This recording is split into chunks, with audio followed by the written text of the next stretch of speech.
Stop chasing 1 million ringgit. It's too far away, and the distance alone is gonna make you wanna quit even before you start. If you want to stop feeling stressed about money right now, today, you only have to have one number. What's that number? 15,000. This is the invisible wall. Crossing it and your brain stops worrying about survival and starts thinking about strategy. It is the difference between being a paycheck hostage and having walking away money. Bank Negara own data shows that 61% of Malaysians are stuck on the wrong side of the wall, living one medical bill away from disaster. Today, I'm going to show you exactly why 15,000 changes everything, and more importantly, how to hit it half the time. So let's go. Why 15,000 ringgit? Is it a lucky number? No. This number comes directly from a real cost of living in Malaysia. 6 months of essential expenses savings sitting somewhere safe. When you are having this, you aren't just saving money, alright? You are buying time.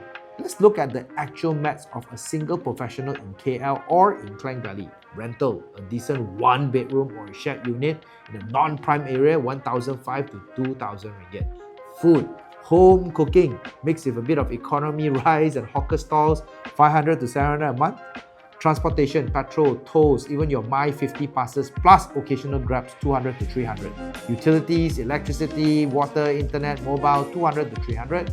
Personal care and insurance, 300 to 500.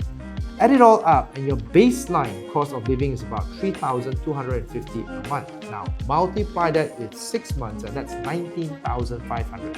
So let's call it a roundup of 15,000. We call 15,000 the wall because this is the threshold where the psychological shift begins. And if you're in Penang, Johor, or even in Ipoh, the number is even more reachable. Around 10,000 to 13,000 because rental and food cost is significantly lower over there. The biggest mistake Malaysians make is thinking that they need to be a millionaire to feel safe. No, they don't. Now let's talk about what actually happens inside your head when you cross the 15,000 line. When you're having less than 1,000 in savings, your brain starts to go into full survival mode.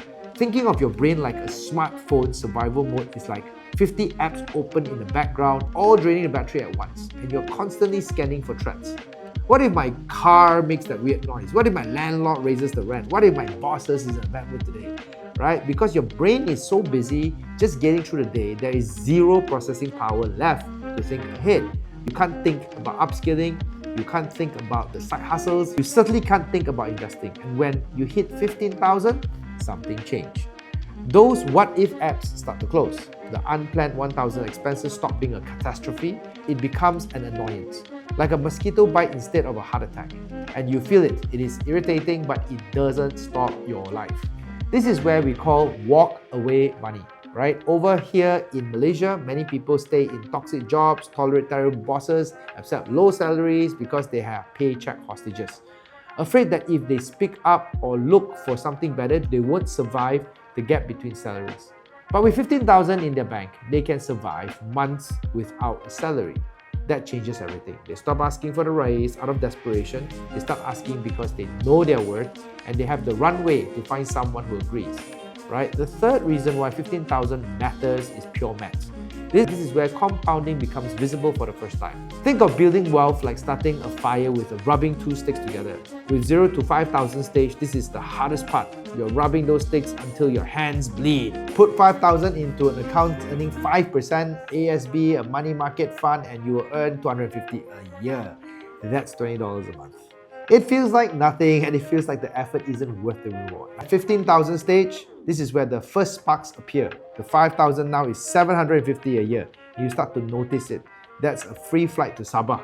A few months of electricity bill paid by your money you did actually actively earn. At 30,000 stage, now this is where you get the fire and the flames. Your money is now earning 1,500 a year. For many Malaysians, 1,500 is more than they can afford to save manually in a single month. This is income. They realize that they're no longer working alone. Their saved money has become an employee, working 24 hours, 7 days a week, right? And no public holidays, no MCs. But something else happens here too. The identity shifts. To reach 15,000, they had to build real discipline. They had to learn to say no to those 150 weekend brunches or the 3,000 iPhone upgrades. By the time they cross the wall, they have become a wealth builder and the identity is permanent. Even if their income doubles tomorrow, that discipline will keep them ahead for the next 30 years. If you're currently part of the 84% who hasn't crossed this wall yet, here's how the path looks traditionally. Stage 1, 1,000, save this for 2 or 3 months.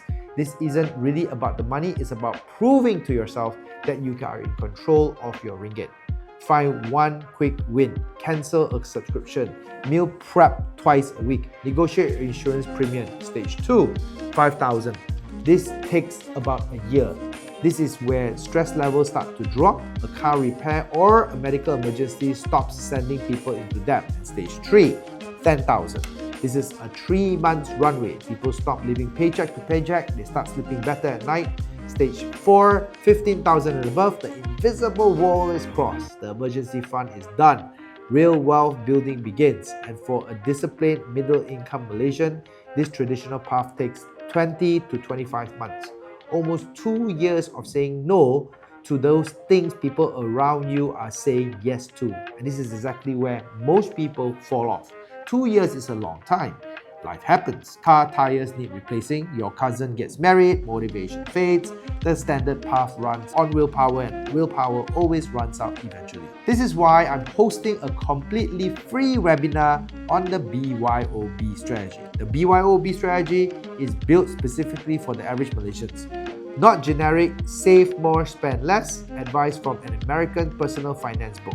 Okay, we are going to show you how to use specific financial tools to hit that 15,000 milestone in half the time. And we are going to show you how to set up a system where your money builds itself so that you can stop grinding and start living. The 61% of Malaysians stuck in the crisis aren't there because they're lazy, they're there because they're using an outdated roadmap. Crossing the 15,000 wall is the single most important thing you can do for your career, your mental health, and your family's future. Click the link in the description and secure your spot today.